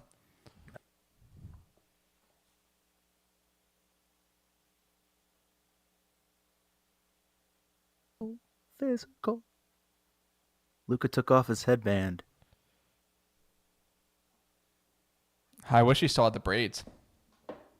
Yeah, he got rid of those too. Yeah. All right, here we go. You ready? Yes. All right, we're back to wrap up the podcast. Alex and I stuck around because, Alex, we got to talk about these Dallas Mavericks. Go Mavs. They Yeah. are about halfway through the season. We're recording this on a Monday night as they are currently playing the Boston Celtics. They had a pretty long stretch of days off due to the unfortunate situation involving the Golden State Warriors. Bench coach passing away unexpectedly. Obviously, thoughts and prayers with his family, with the entire Warriors organization. But the Mavs are back playing tonight against the Celtics. You and I are going to the game on Wednesday night against the Phoenix Suns. It's those We're gonna, pesky Suns. we're Go gonna see that. Oh. go ahead. No, I'm sorry. I was sort of reacting to the game. Oh, so it's about halftime right now in the Mavs game, but we thought this was a good time to kind of do a Mavs check-in. Yes. So let me run through some facts real quick on the Mavs halfway point through the season, and then we'll get through some talking points. So they're 24-18 at the time of this recording, 6th in the West. They are 14th in the NBA in net rating. Notable games missed because there have been a bunch. Kyrie Irving has missed 16 games. Josh Green missed 13 games. Derek Lively, the second, 11 games. Dante Exum, 9 games. And Luka Doncic, 6. The trio of Luka, Kyrie, and Lively have only played 17 games together for a total of 254 minutes. That three-man lineup has a net rating of plus 10.2. To put that into context, the Celtics as a team lead the NBA with a net rating of 9.8. So the Mavs really haven't had their three best players together hardly at all this season, which is why they're pretty much kind of league average in all these different statistical categories. So as I preface it with that, Alex, how would you assess the Mavs season so far? It's hit or miss, honestly. Like, sort of play it by night on if they're making their shots, if Lively's available on defense in the middle for the for like the paint and all that, because that's where the teams really make their money against us. It's just on the inside, rebounds, all that. But Mm. honestly, we just need to stay healthier. Probably pick up another wing or perimeter defender and a backup center. But that's basically what we've been saying about the Mavs since 2020, Yeah. really. We need a center and we need more wing defenders like half the league. Yeah. I think how I would assess the Mavs so far, or the Mavs season so far, is honestly just like an incomplete grade. Like Yeah. it's kind of hard to grade them because all those things I listed off, how many games that we've had of our best players missing, and the problem is like you'll get Kyrie back and then Luka's out for a couple games. And then you get Luka back and Derek Lively's out a few games. So like they've all been timed to where they're always they're not overlapping. Like it's not like when it rains it pours. It's just like a steady flow of injuries. Yeah. Which, And other guys like Exum, he was playing good. Now he's missed 6 or 7 straight games. Lively, of course. Probably our third best player is a 19-year-old, and he's just been in and out. yeah. So let's play a game to kind of talk about this Mavs season. Because I was trying to think like what's the best way we can kind of hit all the things that we want to about the Mavs. So we'll just go back and forth and name either a highlight or a low light of this season, and it could be anything. right. And you can name a highlight, then I can name a low light, or maybe I also pick a highlight. But just I want to hit all the talking points. I want to make sure we talk about Luka, talk about Kyrie, talk about whatever you want. So I'll let you go first. What's a highlight or low light that we've seen so far this season? I think my biggest highlight is just Derek Lively coming into his own. Like when we drafted him, we thought he was going to be somewhat of a project. We didn't even know if he was going to get that many minutes coming into the season. Maybe go down to the G League for a bit, but no, he's come here and he's run with his opportunity under Tyson Chandler's wing. He's only 19. He's developing, putting muscle on his body. He's just got to find a way to stay a little bit more healthy. I mean, we're leaning on him a lot as a rookie, but when he's on the court, he is more than willing to take the load. You just got to find a way to stay on the court. Yeah. No, Lively has been awesome. It's crazy that he's been probably our third most important Mav, and he's a rookie and he's 19, but that speaks to the Mavs center position and also just how great he's been right away. I mentioned the Mavs are 24-18 this season. The Mavs were 20-11 when Lively plays, which means they're 4-7 when he doesn't play.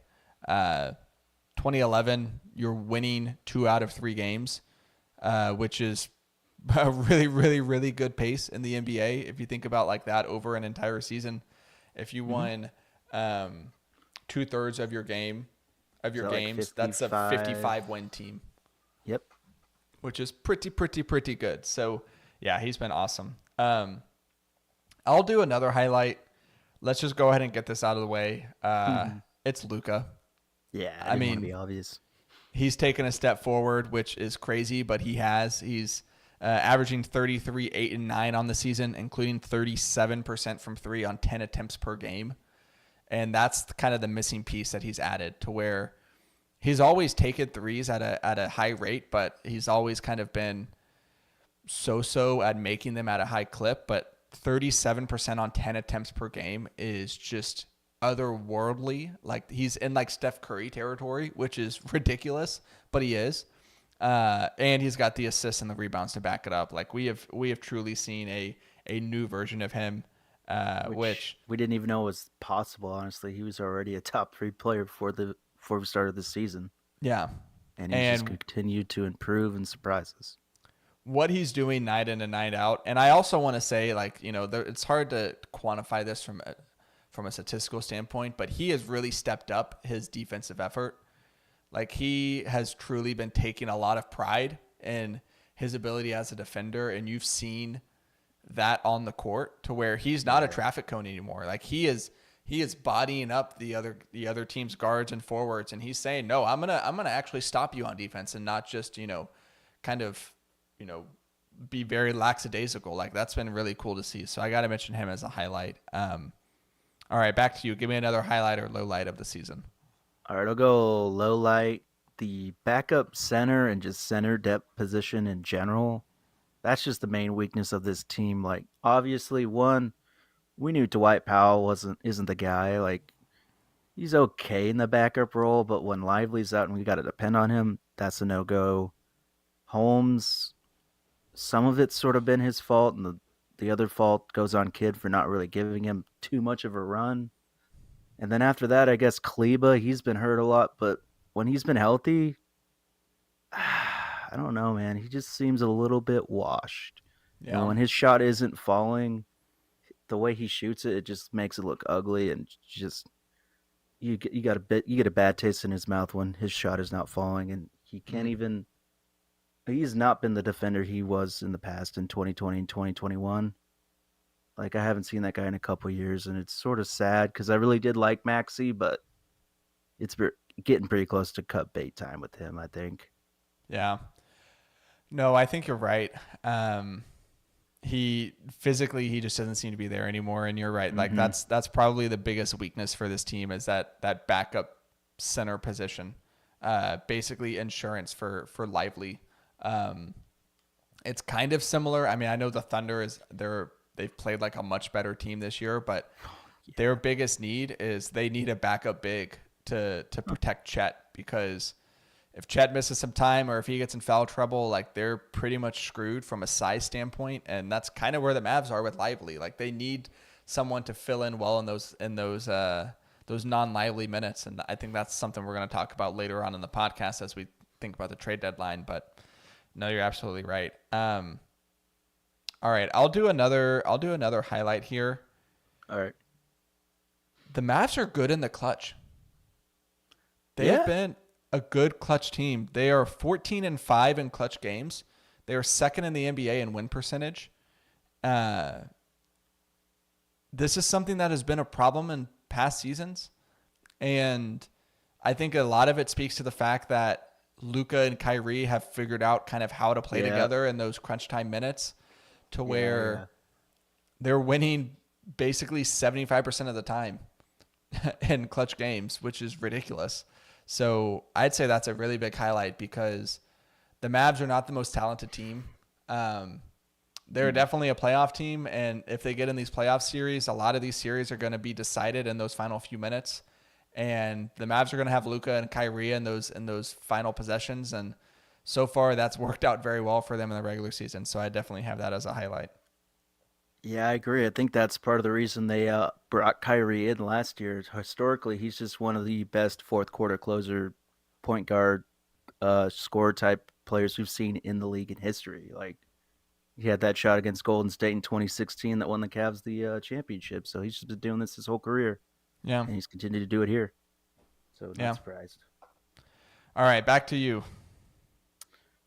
All right, I think I'll go low light again, because this guy started as a highlight. Grant Williams had a great first month, and ever since then, he's just, I don't know. I think lackadaisical would be a good term to describe him.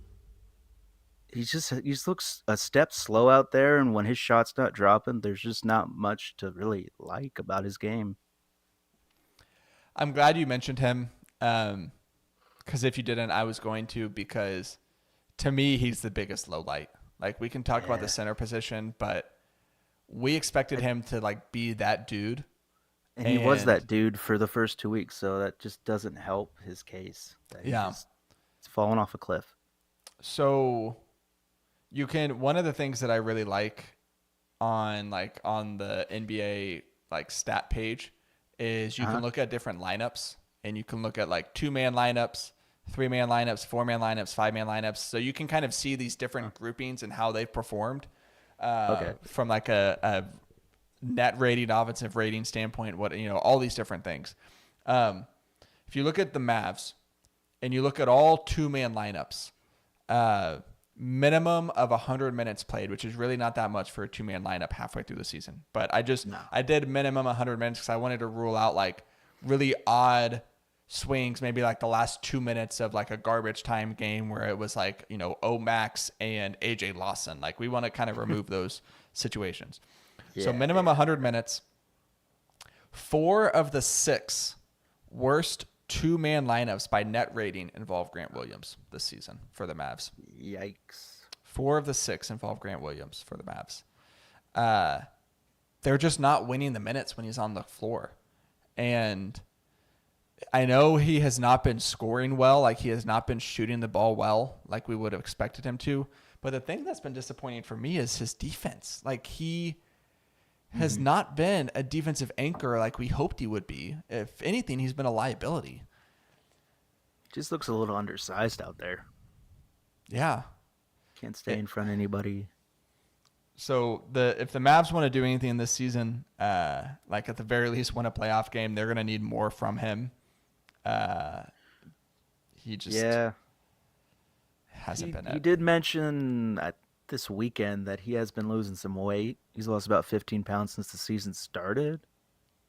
And Jeez. we just had a four-day break, so I don't know, maybe turn the corner at this point. Like, can't play much worse. Yeah. Okay. That's all you can hope for, really, because I don't think he has much trade value for what his contract is and what we would want to get for him. What do you think? Because he's like a $12 million player. Yeah. I mean, if you could move him, sure. I just don't know what his value is at this point to other teams. It's Like, definitely below what we'd want to get back in return at this he point. feels like, honestly, like he feels like salary filler, you know, like to make the numbers work, which is crazy. But I kind of think you keep him from now because right now it feel like selling him at his absolute lowest value, which doesn't seem like a good idea. So that hope he turns it around. Yeah. All right. In the lab with Sham God. There you go. Work. My turn. I'm gonna cheat because you could say this could maybe be 2 highlights, but I think it's 1 because the highlight here is we mentioned how Luka's taken a step up this year. Some things have stayed the same with Luka. One of those being Luka's ability to revitalize kind of distressed wing assets in the NBA and turn them into hot commodities. Whether it's Dante Exum, whether it's Derek Jones Jr. Dante Exum was in Europe for the past few seasons, and Derek Jones Jr. was like a fringe rotation guy in the league. And he's like a last-second pickup in the summer. And they look like steals of the offseason for what they've been in Dallas with Luka. They're hitting Flight threes. 55. Yeah. Hitting threes. They're dunking. They're playmaking. They are big pieces for this Mavs team. And honestly, the emergence of both Exum and Derek Jones it's kind of shielded the impact or the negative impact that Grant Williams has been. Yeah, honestly, Exum, he's the same type of player as Grant Williams. He's exactly what we wanted Grant Williams to come in and do. Good 3-and-D type of player. Just use his length on the perimeter, get in front, and make your threes. Yeah. So they've been awesome. We need Exum to come back because I want to see some minutes of Luka, Kyrie, Exum, and then either like Josh Green or Derek Jones Jr. and then Lively. Like I want let's say Josh Green, because if you say Josh Green, you've got 4 guys who can create and handle the ball and can slash and kick and shoot threes. And then you've got Derek Lively as a lob threat. And 2 of those 3 guys being Josh Green and Exum are great defenders. And that's a fast lineup too, a lot of speed. That's a fast lineup. Like you get out in transition with like Josh Green running on the opposite sideline as Kyrie with, Exum on his tail and Lively's just running free for a dunk like a freaking gazelle. Like I want to see that lineup. That would be so cool. So yeah, that's one of my highlights. So we've hit a bunch. Do you have any other highlights or lowlights here? Because I've got one more thing I want to hit on, but I want to make sure we kind of talk final about highlight. 6th man of the year, Tim Hardaway Jr. Yeah. This guy, really, ever since Kyrie has come into the fold with the Mavs, has been playing pretty much out of this world. I mean, he's still Timmy. He'll be streaky at times, but overall, he's just found his spots, his shots, and he's making his points where it counts. Like what is he averaging right now? About 18 and point He's, nine, almost he's like 19 points a 17, game. 18 a game. He is 5 or seventh in the 6 NBA in bench rebounds. scoring. Yeah, So, and I think honestly the reason he's seventh in bench scoring is because he's had some great he's, performances where he has started. yeah, he's been starting recently too. Just Yeah. injuries and all that. No, he's been awesome. Definitely sixth man of the year candidate. And honestly, I think it's great for him because I think where he plays best at this point in his career is as that kind of first guy off that bench, that kind of, jolt of scoring that the Yeah, Mavs can rely to in those bench minutes. So, because Kyrie usually comes out about 6 minutes into the game, get a little mhm, rest before he comes in to start the second quarter. So he yeah. can be that anchor for that period of time. And I think at this point he's almost untradeable. Like, who can really replace him out in the market right now? Like, Siakam is gone. That would have been one of the guys. But off the top of your head, who would you send Hardaway out for? Um, Not the same kind of player, but No, yeah, it would have to be if an you upgrade on could, defense for if you sure. could get another 3 and D wing, like Bruce Bruce Brown is probably available. Right? Um, I saw a report that Herb Jones from the Pelicans is available. Maybe even like a Sadiq Bey from Atlanta, like a long wing defender who can hit threes and score a little bit. I think I'd Hmm. move him for that just because I think that fills more of a need. But I'm not of the camp like you have to move him because he provides value for this Mavs team. Um, and seems like a good locker room guy. Seems like he enjoys playing here, playing with Luca. So Yeah, it's been here a while now. yeah, I'm fine with Five keeping him. years. He's been great. All right, the last one I had. This is real quick. Just I mentioned it at the top. Just the injuries. That's a low Yeah, light. just a Uh, nagging, annoying. Especially since some of them have just been bad luck. Like Dwight Powell falls on Kyrie, misses 2 weeks. yeah, Maxi breaks exactly, his finger and he's been out 2 months. Finally came back a couple days ago, but just a exactly. bunch of nagging injuries. All right. Two-part question to close out our Mavs discussion. First, do Alrighty. you expect them to make any moves at the February 8th deadline? I'm gonna say yes, but I don't think it's gonna be the big type of move that we always want as the Mavs fan, Mavs Twitter error. But I think Nico makes some type of move. I don't know if it's gonna be that insane, but another role player, something like that, just to add on. Okay. I think they do. I mean, I think they either do nothing or they do some sort of small move like you're talking about. Um, this doesn't seem like they. It doesn't seem like they are. The cupboards are full of assets, but also this kind of trade class is the class to just like make a big swing. I mean, they made the big Kyrie swing last offseason. I'd be fine with any of those 3 and D wings that I mentioned. I'd love a Dorian Finney-Smith homecoming. If they could swing that. That'd be awesome. I know the report was the Nets went 2 firsts. I'm sorry, they're not getting 2 firsts for Dorian Finney-Smith. Yeah, Um, that was funny. Best I can do is Grant Williams in a second, maybe. But I would love a homecoming for him. Uh, and then, okay, so the second question: what moves would you like them to make, if any? Like, would you Backups. say? Yeah, go ahead. Yeah, a backup center, a big wing, like 7 foot wingspan, 6'9", 6'8", perimeter defender. Do you have a name in mind? Center probably. Oh shoot, what's his name? Atlanta, help me out. Oh, Clint Capella Capella, or I'd love that. Drummond with the with the Bulls. He'd Bulls. be Yeah, pretty cheap to grab. And for wing, probably like Herb Jones.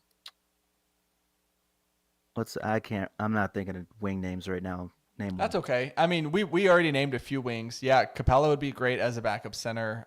Drummond, I've been on the Drummond train. I told you like a couple weeks ago, like my dream trade for them is they figure out a way to get Caruso and Drummond from the Bulls, Yeah, and you I get think like the a Lakers are nice. trying to do that too. I know, but if you can just get Drummond, I think that'd be great. Isaiah Stewart from the Pistons would also be a solid option.